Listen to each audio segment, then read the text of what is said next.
ಅಂತ ಹೇಳಿದ್ರೆ ಕಂಪ್ಲೇಂಟ್ಸ್ ಅನ್ನು ಲಾಂಚ್ ಮಾಡಿ.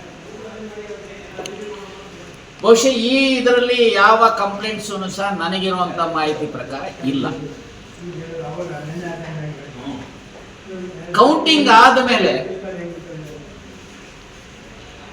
ಅಲ್ಲಿದ್ದಂತ ಬಿಜೆಪಿಯ ಕ್ಯಾಂಡಿಡೇಟ್ನ ಏಜೆಂಟು ಮತ್ತು ಕೌಂಟಿಂಗ್ ಏಜೆಂಟ್ಸು ಮತ್ತೆ ಇಂಡಿಪೆಂಡೆಂಟ್ ಇನ್ನಿತರು ಯಾರು ಸಹ ನಿಮ್ಮ ಮಾಧ್ಯಮಗಳಲ್ಲಿ ಎಲ್ಲರೂ ಸಹಿ ಮಾಡಿದ್ದಾರೆ.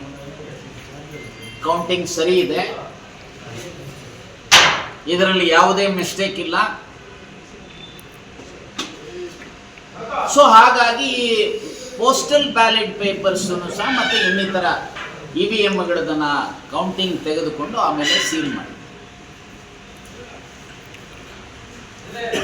ಸೀಲ್ ಮಾಡಾದ್ಮೇಲೆ ಯಾರ ಕಸ್ಟಡಿಯಲ್ಲಿ ಇರಬೇಕು? ಎಲೆಕ್ಷನ್ ಕಮಿಷನ್ ಅವರ ಕಸ್ಟಡಿನಲ್ಲಿ ಇರುವಂಥದ್ದು, ಅವರ ಕಂಟ್ರೋಲ್. ಯಾವುದೇ ಬ್ಯಾಲೆಟ್ ಪೇಪರ್ಸ್ ಆಗಲಿ EVMಗಳಾಗಲಿ under the control of election commission of India. So ಈಗ rightly or wrongly election petition ಅಲ್ಲಿ there was a direction by the honourable high court of Karnataka. Postal ballot papers ಅನ್ನ count ಮಾಡಿ.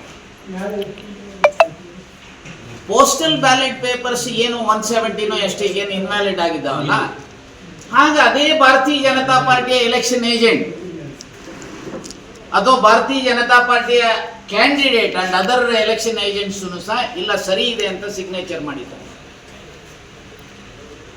ಸೊ ಈಗ ಅನಿಸುತ್ತೆ tamper ಆಗಿದೆ.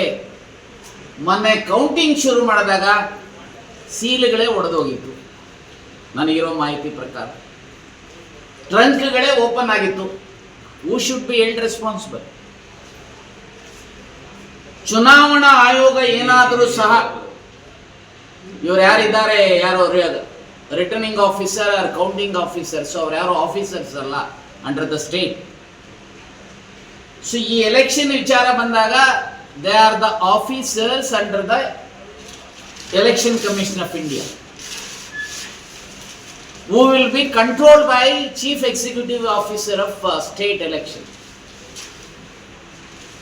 So ಹಾಗಾದ್ರೆ ಅವತ್ತೇನಾದ್ರೂ ಆ 170ಕ್ಕೆ ಇಬ್ಬರಿಗೆ ಓಟ್ ಹಾಕಿದ್ದಾರೆ ಅಥವಾ ಗೆರೆ ಹಿಡಿದಿದ್ದಾರೆ ಅಂತ ಹೇಳಿದ್ರೆ ಅವತ್ತು ಅವರ ಏಜೆಂಟ್ಸ್ ಇದನ್ನ ಪಾಯಿಂಟ್ ಔಟ್ ಮಾಡಬೇಕಾಯ್ತಲ್ಲ ಆ ಫಸ್ಟ್ ಕೌಂಟಿಂಗ್ ಅಲ್ಲಿ. ಯಾಕೆ ಮಾಡಲಿಲ್ಲ? ನನಗೆ ಅನ್ಸುತ್ತೆ ಬಹುಶಃ ಎಲ್ಲೋ ಒಂದು ಕಡೆ election commission and it's subordinates ಈ ಪೋಸ್ಟಲ್ ಬ್ಯಾಲೆಟ್ಸ್ ಅನ್ನ ಎಲ್ಲೋ ಒಂದು ಕಡೆ ಟ್ಯಾಂಪರ್ ಮಾಡಿ ತಮ್ಮ ಬಿಜೆಪಿಯ ಕ್ಯಾಂಡಿಡೇಟ್ ಅನ್ನ ಗೆಲ್ಲಿಸ್ಕೊಳ್ತಕ್ಕಂಥ ಕುತಂತ್ರವನ್ನ, ಷಡ್ಯಂತ್ರವನ್ನ, ಕಾನ್ಸ್ಪಿರಸಿಯನ್ನ ಮಾಡಿದ್ದಾರೆ. ಅದರ ಪರಿಣಾಮ ಇವತ್ತು ನಮ್ಮ ಕ್ಯಾಂಡಿಡೇಟ್ಗೆ ಹಿನ್ನಡೆಯಾಗಿದೆ. Ultimately law will take its own course ಅಂತ ಹೇಳಿ ನಾನಂತೂ ಭಾವಿಸ್ತೀನಿ.